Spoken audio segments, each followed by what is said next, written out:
Hello everyone, स्वागत है आपका हमारे यूट्यूब चैनल वन एग्जाम पर।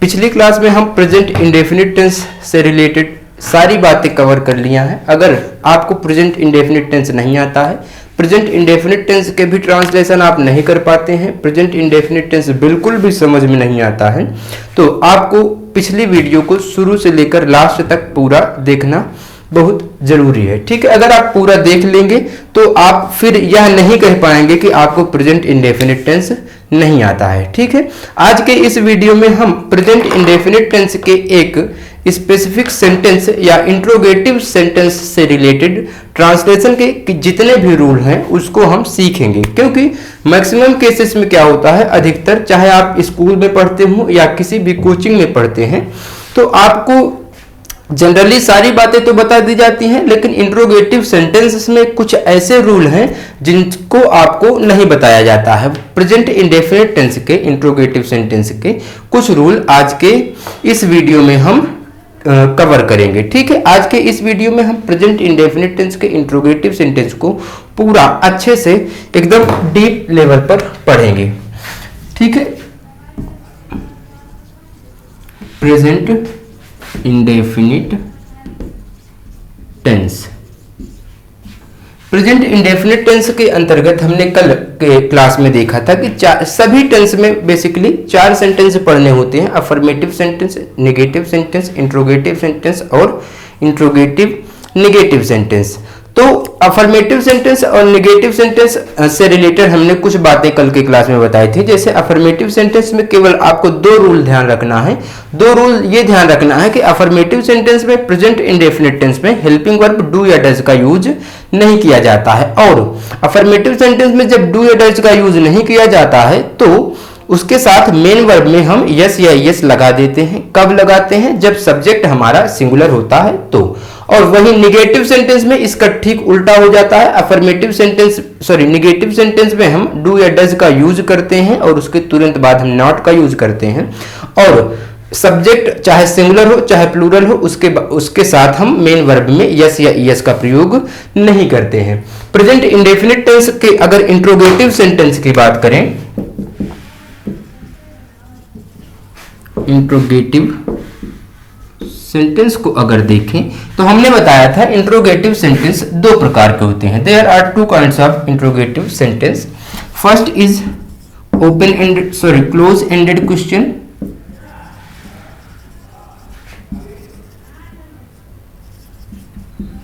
and second is open-ended question. Open ended question और क्लोज एंडेड क्वेश्चन कैसे पहचानेंगे, इसके लिए हम जानते हैं कि जो क्लोज एंडेड क्वेश्चन होता है वो उसके हिंदी वाले सेंटेंस में शुरुआत में ही आपको क्या लगा हुआ मिलेगा। ठीक है, जैसे क्या वह स्कूल जाता है, क्या तुम पढ़ते हो, क्या मैं खाना खाता हूं, क्या मैं सोता हूं। तो जिससे भी शुरुआत में क्या लगा हुआ मिले वो हमारा क्या है, क्लोज एंडेड क्वेश्चन है। और प्रेजेंट इंडेफिनिट टेंस कैसे पहचानेंगे, लास्ट में ता है ती है लगा होता है। और ओपन एंडेड क्वेश्चन की बात करें तो सेंटेंस के बीच में कहीं ना कहीं कोई क्वेश्चन वर्ड लगा होता है, कोई क्वेश्चन वर्ड सेंटेंस के कहीं बीच में लगा होता है। इधर भी कुछ लिखा रहेगा, इधर भी कुछ लिखा रहेगा, क्वेश्चन वर्ड बीच में आपको मिलेगा। और क्वेश्चन वर्ड के मिलने से या यहाँ जो बीच में मिलता है वो कुछ भी हो सकता है, क्या हो सकता है, क्यों हो सकता है, ठीक है, कैसे हो सकता है, कब हो सकता है, कहां हो सकता है, तो ये कितना हो सकता है, किसको हो सकता है, किसका हो सकता है, कुछ भी यहां पर जब बीच में लगा हुआ मिलेगा तो वो हमारा ओपन एंडेड क्वेश्चन होता है। और ओपन एंडेड क्वेश्चन जो होता है वो इंट्रोगेटिव नेगेटिव सेंटेंस में भी वही होता है और इंट्रोगेटिव सेंटेंस में भी वही होता है। इसके लिए हमने रूल पिछले वीडियो में भी बताया है, और अगर आप पिछला वीडियो नहीं देखे हैं तो यहां भी हम फिर से वही बातें बताते हैं। इंट्रोगेटिव सेंटेंस का ट्रांसलेशन, जैसे 2 सेंटेंस होते हैं तो 2 तरह से ट्रांसलेशन भी किया जाएगा। उसके लिए क्लोज एंडेड क्वेश्चन के लिए सबसे पहले आपको हेल्पिंग वर्ब का यूज स्टार्टिंग में ही कर देना है। और helping verb present indefinite tense की क्या होती है, डू या डज होता है। क्लोज एंडेड क्वेश्चन का ट्रांसलेशन करने के लिए सबसे पहले हम डू या डज में से सब्जेक्ट के अकॉर्डिंग उसको आगे लगा देते हैं, फिर वर्ब की फर्स्ट फॉर्म का यूज किया जाता है, फिर क्या लगाया जाता है, ऑब्जेक्ट लगाया जाता है, फिर जो भी चीजें बाकी रहती हैं अदर लगाकर क्वेश्चन मार्क लगा देते हैं। और इसी तरह ओपन एंडेड की अगर बात करें या इसी के कुछ एक दो सेंटेंस देख लेते हैं। क्या वह मेला देखने जाता है, क्या वह मेला देखने जाता है। सेंटेंस लिखा हुआ है क्या वह मेला देखने जाता है, क्या शुरुआत में लगा हुआ है, इससे ही पता चल रहा है कि ये सेंटेंस हमारा क्लोज एंडेड है। ठीक है, क्लोज एंडेड क्वेश्चन है या यस नो टाइप क्वेश्चन है, इसके लिए हम इसकी हेल्पिंग वर्ब डू या डज लगाएंगे और सब्जेक्ट हमारा वह है, सिंगुलर है, इसलिए यहां पर हम डज का यूज करेंगे। डज ही, अब मेन एक्शन क्या है, जाना। ठीक है, देखना तो बात की बात है, ठीक है, लेकिन मेन वर्ब जो है हमारा वो जाना है। ठीक है, डज ही गो टू, अब मेला देखने जा रहा है तो विजिट फेयर आप कर सकते हैं। ठीक है, विजिट फेयर और क्वेश्चन मार्क लगाएंगे। तो यहां देख रहे हैं कि हेल्पिंग वर्ब से स्टार्ट होता है हमारा क्लोज एंडेड क्वेश्चन। ये तो बिल्कुल सिंपल सा है, लेकिन अब शुरू होता है आपका थोड़ा डिफिकल्ट वाला इंट्रोगेटिव सेंटेंस जो होता है WH टाइप सेंटेंस या open ended question. Open ended question को ट्रांसलेशन करने के लिए हमने बताया है या आप सभी जानते हैं कि सबसे पहले जो भी सेंटेंस के बीच में क्वेश्चन वर्ड आया हुआ है, जो भी सेंटेंस में क्वेश्चन वर्ड आया हुआ है, सबसे पहले उसी की इंग्लिश लिख लेते हैं, उसी की इंग्लिश को सबसे पहले लिखते हैं। अगर हम बात करें ओपन एंडेड क्वेश्चन की, ठीक है, ओपन एंडेड क्वेश्चन की सबसे पहले जो बीच में क्वेश्चन वर्ड आया हुआ है उसी की इंग्लिश लिखते हैं, फिर हेल्पिंग वर्ब डू और डज लिख लेते हैं, फिर सब्जेक्ट लगाते हैं और फिर वर्ब की फर्स्ट फॉर्म लगाकर ऑब्जेक्ट लगा देते हैं, फिर जो भी चीजें बाकी बची हुई रहती हैं उसको लगाकर हम क्वेश्चन मार्क लगा देते हैं। ठीक है, इस तरह से हम ट्रांसलेट करते हैं ओपन एंडेड क्वेश्चन का। ओपन एंडेड क्वेश्चन का ट्रांसलेट करने का जनरल नियम तो यही है, लेकिन कुछ अलग तरीके के क्वेश्चन वर्ड के साथ कुछ अलग नियम फॉलो होते हैं, उनको आप अभी थोड़ी देर में जानेंगे। जैसे अगर हम एक सेंटेंस एग्जांपल के लिए लिखें, वह सुबह में क्या खाता है, वह सुबह में क्या खाता है। यहां देख रहे हैं कि इधर भी कुछ लिखा हुआ है, इधर भी कुछ लिखा हुआ है, सेंटेंस के बीच में क्वेश्चन वर्ड आया हुआ है और क्या आया हुआ है। तो हम सभी जानते हैं क्या की इंग्लिश क्या होती है, व्हाट होती है, व्हाट। तो इसकी अंग्रेजी व्हाट को हम शुरुआत में ही लगा लेंगे, जैसा कि स्ट्रक्चर हमारा कहता है, व्हाट। अब सब्जेक्ट हमारा वह है, वह के लिए क्या लगेगा, does. What does he eat in the morning, या इन मॉर्निंग भी लिख सकते हैं तब भी सही होगा। What does he eat in the morning, वह सुबह में क्या खाता है। तो ऐसे सेंटेंसेस के लिए आपको किसी भी प्रकार से घबराने की आवश्यकता नहीं है, लेकिन कुछ ऐसे क्वेश्चन वर्ड्स होते हैं जो सेंटेंस के बीच में आते हैं और उनकी इंग्लिश बनाने के लिए या उसको ट्रांसलेट करने के लिए कुछ खास तरह के नियम फॉलो किए जाते हैं। उनके लिए उनके साथ आप ये वाला नियम लगाएंगे तो गलत हो जाएगा, भले ही वो इंट्रोगेटिव सेंटेंस है, भले ही वो क्लोज एंडेड क्वेश्चन है, लेकिन अगर उनके लिए आप ये वाला स्ट्रक्चर लगा देंगे तो सेंटेंस आपका कहीं ना कहीं गलत हो जाएगा। जैसे अगर हम कहें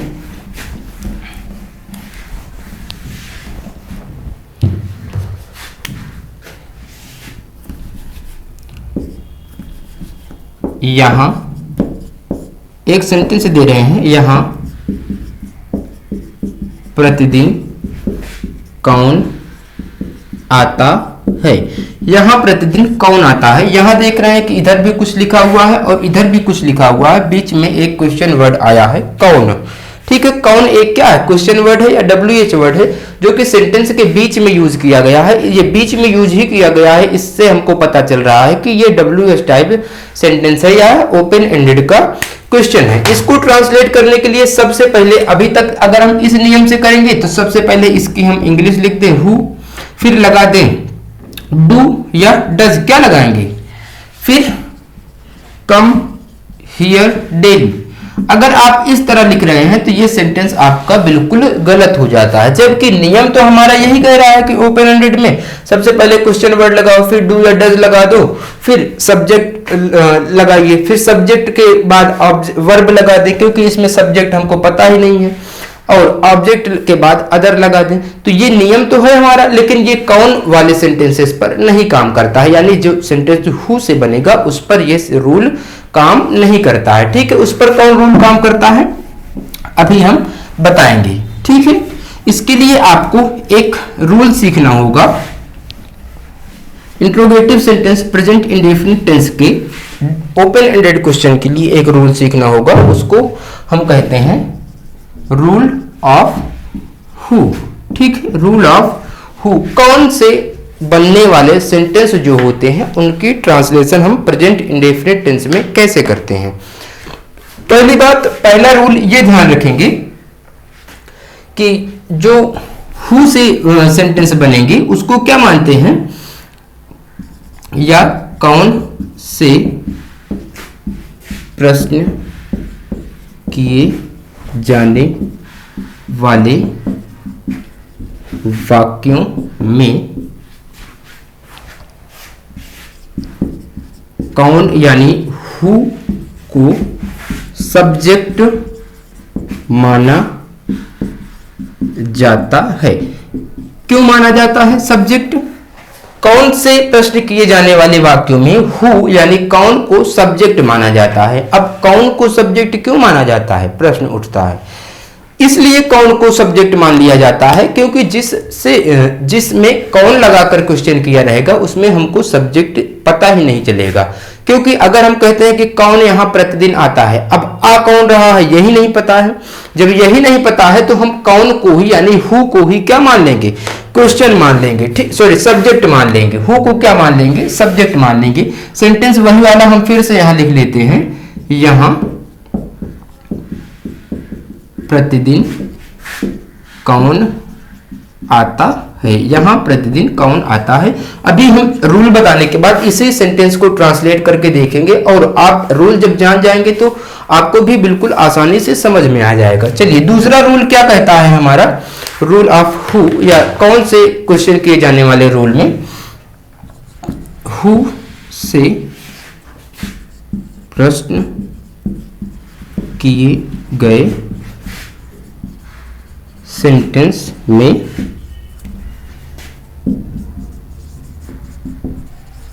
हेल्पिंग वर्ब क्या होती है, डू या डज का प्रयोग नहीं किया जाता है। हु से जो क्वेश्चन किया जाएगा उसमें हेल्पिंग वर्ब का प्रयोग नहीं किया जाएगा। फिर एक बार हेल्पिंग वर्ब को यूज करने से मना किया जा रहा है। एक बार हमने देखा अफर्मेटिव सेंटेंस में तो कंप्लीटली हेल्पिंग वर्ब का यूज नहीं किया जाता है। नेगेटिव सेंटेंस में भी हमने देखा कि एक नॉट वाला सेंटेंस होता है, दूसरा सेंटेंस होता है नेवर वाला। तो नेवर वाले सेंटेंस के साथ हेल्पिंग वर्ब डू या डज का यूज नहीं किया जाएगा। और इंट्रोगेटिव सेंटेंस में भी मना किया जा रहा है डू या डज यूज करने से। किसके साथ, हु वाले सेंटेंस के साथ। चलिए अब जब हु के साथ डू या डज का यूज नहीं किया जाएगा, यानी तीसरी बात अगर हम इसको समराइज करके लिखें तो ऐसे वाक्यों या इसके बाद एक और रूल देखेंगे, हु के सिंगुलर प्रतीत होने पर वर्ब की फर्स्ट फॉर्म में यस या ईएस लगाया जाता है। ये तीन रूल अगर आप ध्यान रखेंगे तो हु से क्वेश्चन करने वाले सेंटेंस को आप बड़े ही आसानी से ट्रांसलेट कर पाएंगे। किसका, प्रेजेंट इंडेफिनिट टेंस का। तीन रूल क्या कहते हैं कि सबसे पहले कौन से क्वेश्चन किए जाने वाले को कौन को ही हम सब्जेक्ट मान लेते हैं। दूसरा क्या कहता है कि कौन से किए जाने वाले सेंटेंस में हम हेल्पिंग वर्ब का यूज नहीं करते हैं। और तीसरा रूल क्या कहता है, हु के सिंगुलर प्रतीत होने पर यस या ईएस वर्ब में यूज किया जाता है। अब हु कैसे सिंगुलर प्रतीत होगा, जैसे यहां देख रहे हैं कि कौन आता है। आता है अगर है तो यानी कोई एक व्यक्ति आ रहा है। ठीक है, कोई एक व्यक्ति आता है। अगर एक से ज्यादा आते हैं तो उनको हम क्या कहते हैं, आते हैं। ठीक है, अगर हम यहाँ कह दें कि यहाँ प्रतिदिन कौन आते हैं, तो अब जो कौन हो गया वो हमारा प्लूरल हो गया। लेकिन यहाँ देख रहे हैं कि यहाँ प्रतिदिन कौन आता है, तो आता है की कंडीशन में हमारा कौन यानी हु जो है वो सिंगुलर है। ठीक है, तो ऐसे कंडीशन में हम वर्ब में यस या ईएस लगा देते हैं। ठीक है, यह रूल आपको नहीं पता रहा होगा और इसीलिए आप हु से क्वेश्चन करने वाले सेंटेंस में फंस जाते हैं या हु से बनने वाले सेंटेंस का ट्रांसलेशन नहीं कर पाते हैं। ठीक है, लेकिन आज के बाद आप यह रूल अगर रिवीजन करेंगे, वीडियो को 2-3 बार देखेंगे, तो ये सारे के सारे रूल आपको एकदम लर्न हो जाएंगे या एकदम बाय टंग हो जाएंगे, एकदम जुबान पर याद रहेंगे। चलिए अब इन्हीं रूल्स के माध्यम से हम इसको ट्रांसलेट करते हैं। ट्रांसलेट कैसे करेंगे, अगर यहां पर देख रहे हैं कि कौन कौन आ रहा है सेंटेंस में, तो सबसे पहले हम हु को क्या मान लेंगे, हु ही हमारा सब्जेक्ट हो गया। हु क्या हो गया, हमारा सब्जेक्ट हो गया। अब चलिए हु जब हमारा सब्जेक्ट हो गया तो हमने सब्जेक्ट लगा दिया हु। अब इसके साथ हेल्पिंग वर्ब भी यूज नहीं किया जाता है, तो हम डू या डज का यूज तो बिल्कुल नहीं करेंगे। ठीक है, अब जब हेल्पिंग वर्ब का यूज नहीं करेंगे तो क्या यूज करेंगे, वर्ब का यूज करेंगे। वर्ब क्या है, आना। अब हु कम, अब एक सिंगुलर लग रहा है हमको, यहां आता है से हमको सिंगुलर पता चल रहा है, तो वर्ब में यस लगा दिए। हु कम्स कहां आता है, यहां आता है, हियर डेली। ठीक है, क्वेश्चन मार्क लगा दिए। अब ये सेंटेंस हमारा सही हो गया। अभी तक हम क्या कर रहे थे, who do does come here daily. ठीक है, तो वो गलत होता था, जबकि इसका सही ट्रांसलेशन क्या होगा, हु कम्स हियर डेली, यहां प्रतिदिन कौन आता है। ठीक है, जैसे अगर हम कहें, एक और सेंटेंस चलिए लिखते हैं, तुम्हें कौन बुलाते हैं, तुम्हें कौन बुलाते हैं। अब देख रहे हैं कि सेंटेंस में तुम्हें सबसे पहले आ गया है, तो बहुत गलती कर देंगे, बहुत ज्यादा पॉसिबिलिटी है कि तुम्हें को लोग सब्जेक्ट मान लेंगे। तुम्हें को सब्जेक्ट मानने की गलती बिल्कुल नहीं करनी है, क्योंकि सेंटेंस में कौन आया हुआ है। कौन से क्वेश्चन किए जाने वाले सेंटेंस में हम हु को ही सब्जेक्ट मानते हैं। सब्जेक्ट किसको मानते हैं, हु को मानते हैं। तो चलिए हु लिख लिया हमने। हेल्पिंग वर्ब डू या डज का यूज नहीं करते हैं, और बुलाते हैं से हमको पता चल रहा है कि प्लूरल है, एक से ज्यादा लोग बुलाते हैं हमको। ठीक है, तो हु कॉल, बुलाना की अंग्रेजी क्या होती है, कॉल। हु कॉल, अब किसको बुला रहे हैं, तुमको बुला रहे हैं। हु कॉल यू, बस हु कॉल यू, तुम्हें कौन बुलाते हैं। बिल्कुल सिंपल सा ट्रांसलेशन है। इसी बात की जानकारी, अगर रूल की जानकारी हमको नहीं होगी तो ऐसे सेंटेंस में हम फंस जाएंगे, गलत कर बैठेंगे। ठीक है, उम्मीद है कि रूल ऑफ हु आपको समझ में आ गया होगा। दूसरा रूल क्या होता है, दूसरा रूल किसे कौन सा होता है,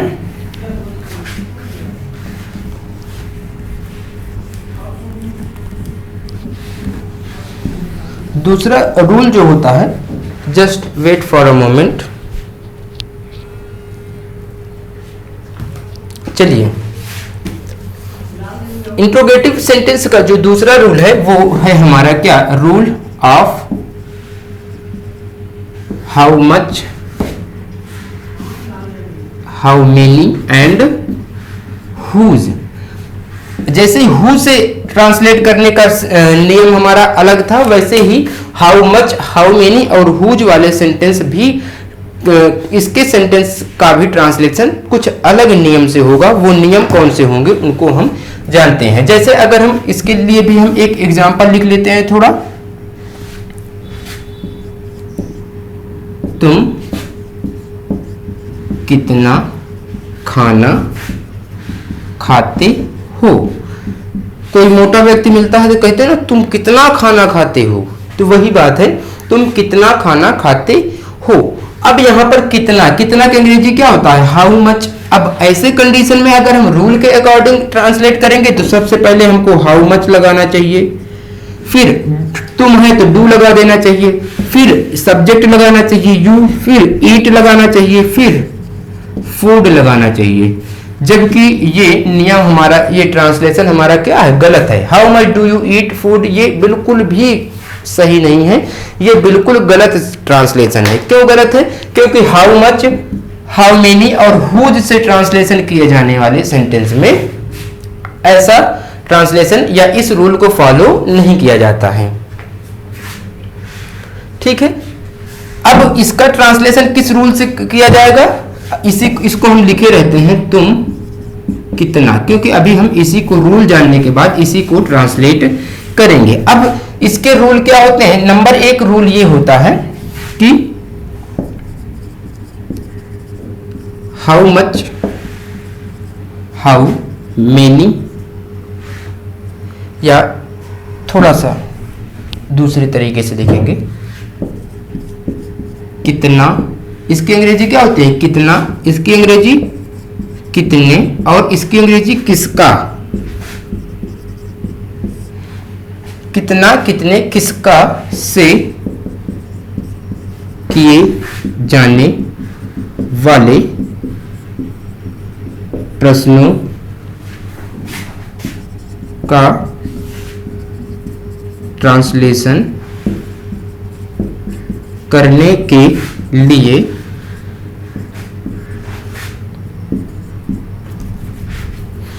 लिए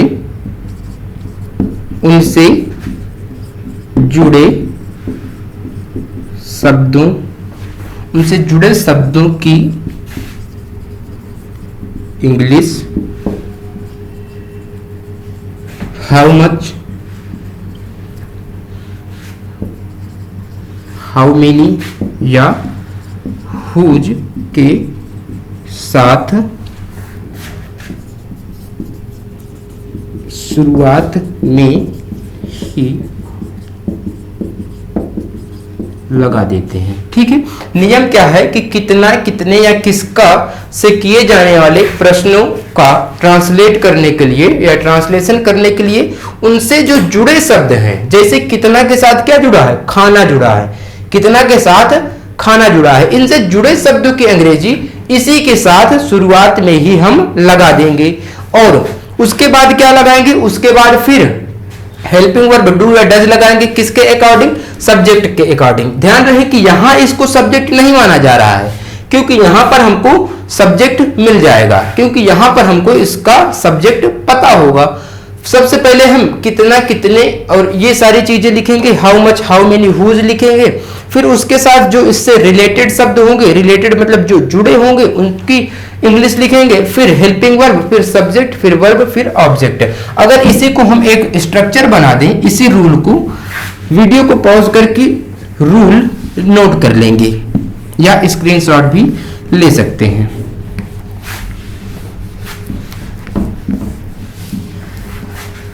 चलिए, अगर हम इसी रूल को एक स्ट्रक्चर बना दें या इसी को एक रूल का स्ट्रक्चर बनाएं, तो सबसे पहले हम क्या लिखेंगे? हाउ मच या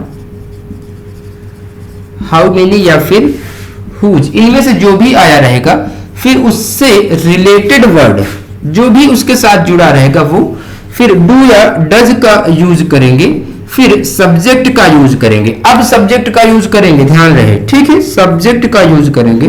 फिर सब्जेक्ट के बाद वर्ब के फर्स्ट फॉर्म का यूज करेंगे, फिर ऑब्जेक्ट का यूज करेंगे। यहां पर जब हेल्पिंग वर्ब डू या डज का यूज हो रहा है, तो हम वर्ब में यस या ईएस बिल्कुल नहीं लगाएंगे। वर्ब में यस या ईएस नहीं लगाएंगे। How much, how many, whose को सब्जेक्ट नहीं मानेंगे हु के जैसे। केवल इसका यही रूल है। चलिए, अब इस रूल के अकॉर्डिंग इसको ट्रांसलेट करते हैं। जैसे अगर हम कहें कितना, कितना की अंग्रेजी क्या होता है? हाउ मच, ठीक है। खाना, हाउ मच फूड। अब आगे कौन खा रहा है? तुम खाते हो, तुम। यू के साथ कौन सी हेल्पिंग वर्ब लगेगी? Do. How much food do you eat. बस सिंपल सी बात है। How much food do you read, how much food do you read. हाँ, एक और मिस हो रहा है, एक और हो रहा है विच। अगर इसके साथ विच भी लगा हुआ आएगा, ठीक है, किस।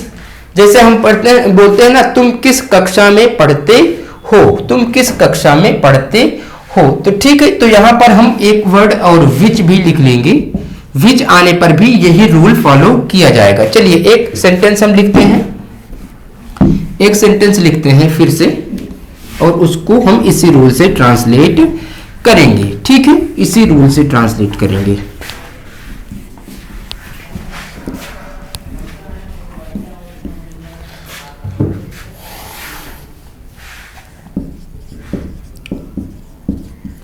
तुम किसकी कार चलाते हो। क्वेश्चन वर्ड ध्यान देंगे क्या आ रहा है, किसकी। किसकी की अंग्रेजी क्या होती है, हुज। हुज मीन्स क्या होता है, किसका, किसकी, किसकी।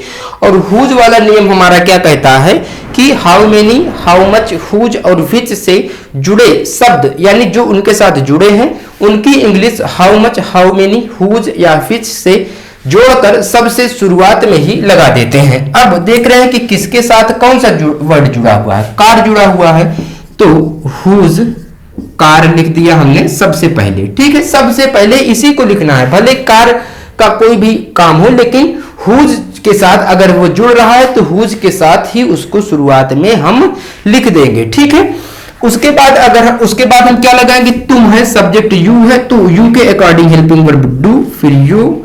चलाना की क्या होता है, drive. How, whose car do you drive, whose car do you drive. ठीक है, बोलते हैं ऐसे, तुम किसकी कार चलाते हो, whose car do you drive. चलिए, इस तरह हम देख रहे हैं कि किसकी, हुज वाला भी देख लिए इसका ट्रांसलेशन। अब अगला जो सेंटेंस लिखेंगे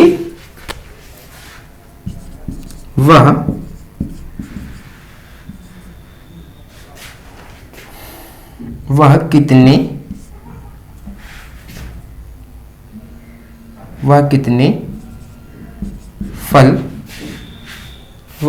फल बेचता है। कितने के साथ जुड़ा हुआ है वर्ड फल। कितने की अंग्रेजी क्या होती है, हाउ मेनी। हाउ मेनी के साथ जुड़ा हुआ है फल, तो इसके साथ हम नियम क्या कहता है कि हाउ मेनी के साथ जो शब्द जुड़ा हुआ है फ्रूट्स, अब वह लगा हुआ है, वह के अकॉर्डिंग हेल्पिंग वर्ब क्या होगा, डज। भले ही यहां हम देख रहे हैं फ्रूट्स प्लूरल लिखा है लेकिन सब्जेक्ट के अकॉर्डिंग हेल्पिंग वर्ब लगती है ना, ये तो इसके हाउ मेनी के साथ जुड़ा है इसलिए इसको पहले लगा दिए, जबकि इसका हेल्पिंग वर्ब से कोई रोल नहीं है। रोल हमारा किसका होता है, सब्जेक्ट से होता है। तो हाउ मेनी फ्रूट्स डज, अब सब्जेक्ट हम लगाएंगे ही सेल। ठीक है, how many fruits does he sell, वह कितने फल बेचता है। इस तरह हम देख रहे हैं कि हाउ मेनी वाले सेंटेंस का भी ट्रांसलेशन कर लिए। सिर्फ ध्यान आपको एक ही बात देना है कि कितने और कितना के साथ जो वर्ड जुड़ा हुआ है उसको तुरंत शुरुआत में लगा दीजिए, बाकी तो वही रूल ही है, उसमें कोई दिक्कत नहीं है। सिर्फ ध्यान देना है कि जो how much, how many, whose, which से जुड़े जितने भी जो भी वर्ड होंगे उनको आप शुरुआत में ही उनसे जोड़कर लिख देंगे। ठीक है, जैसे अगर हम कहें तुम किस कक्षा में पढ़ते हो। ठीक है, तुम किस कक्षा में पढ़ने के बजाय चलो तुम किस कोचिंग में पढ़ते हो। चलिए कमेंट कीजिए सभी लोग, आप किस कोचिंग में पढ़ते हैं। इसका ट्रांसलेशन भी अभी कर लेंगे तो हम इसको इंग्लिश में बोलेंगे और इंग्लिश में लिखेंगे भी। अब किस आया हुआ है, किस की अंग्रेजी क्या होती है, विच। विच मतलब क्या होता है, किस। चलिए, तुम किस कोचिंग में पढ़ते हो, तो इसके लिए हमको में आया हुआ है और किस, इसकी अंग्रेजी हम शुरुआत में लिख लेंगे इन विच। अब इससे जुड़ा वर्ड क्या है, कोचिंग। हमने बताया कि इन सभी से जो भी रिलेटेड वर्ड होगा, जो भी जुड़ा हुआ रहेगा उसको हम शुरुआत में ही लिख लेते हैं, in which coaching, in which coaching. अब तुम है, सब्जेक्ट क्या है, तुम के अकॉर्डिंग हेल्पिंग वर्ब क्या लगेगी, do you read. In which coaching do you read, in which class do you read, in which school do you read. आप किस स्कूल में पढ़ते हैं, किस कोचिंग में पढ़ते हैं, किस कक्षा में पढ़ते हैं। तो ऐसे कंडीशन में, ठीक है, आप किस बिल्डिंग में रहते हैं, किस बिल्डिंग आया ना, in which building do you live. आप किस शहर में रहते हैं, in which city do you live. ठीक है, आप किस कंपनी में काम करते हैं, in which company do you work. ठीक है, ऐसे सेंटेंसेस की ट्रांसलेशन हम बड़े ही आसानी से कर पाएंगे। कब, जब हमको रूल पता होगा तब। इस प्रकार हमने देखा कि जो इसके इन सभी के अलावा हु, आज हमने सीखा हु का rule, how much, how many, whose और विच का रूल। इनके अलावा जितने क्वेश्चन वर्ड हैं, जैसे वेयर बच रहा है, वाई बच रहा है, ठीक है, व्हेन बच रहा है और व्हाट बच रहा है, इन सभी का जो रूल होगा इन सभी का जो ट्रांसलेशन होगा वो उसको हम सिंपल बिल्कुल सबसे पहले उसकी इंग्लिश, फिर डज, डू या डज, फिर सब्जेक्ट, फिर वर्ब, फिर ऑब्जेक्ट लगाते जाएंगे। लेकिन इनका ट्रांसलेशन करने के लिए जैसे अगर हम how much, how many, whose, which की बात करते हैं तो इनकी अंग्रेजी सबसे पहले लिखते हैं, फिर इनसे रिलेटेड वर्ड जो जुड़ा शब्द रहेगा उनको लिखेंगे, फिर इनके बाद सब्जेक्ट डू या डज लगाएंगे, फिर सब्जेक्ट लगाएंगे, फिर वर्ब लगाएंगे, फिर ऑब्जेक्ट लगाते हुए ट्रांसलेट कर देंगे। वहीं अगर हम हु की बात करें, अगर हु को फिर से रिवाइज करें हु के रूल को, तो हु के रूल में हमने बताया कि हु को क्या मानते हैं, सब्जेक्ट मानते हैं, और हु अगर सिंगुलर लग रहा है यानी उसके बाद में आता है या ता है, ती है आ रहा है तो वो सिंगुलर है, और सिंगुलर होने पर उसके साथ हम मेन वर्ब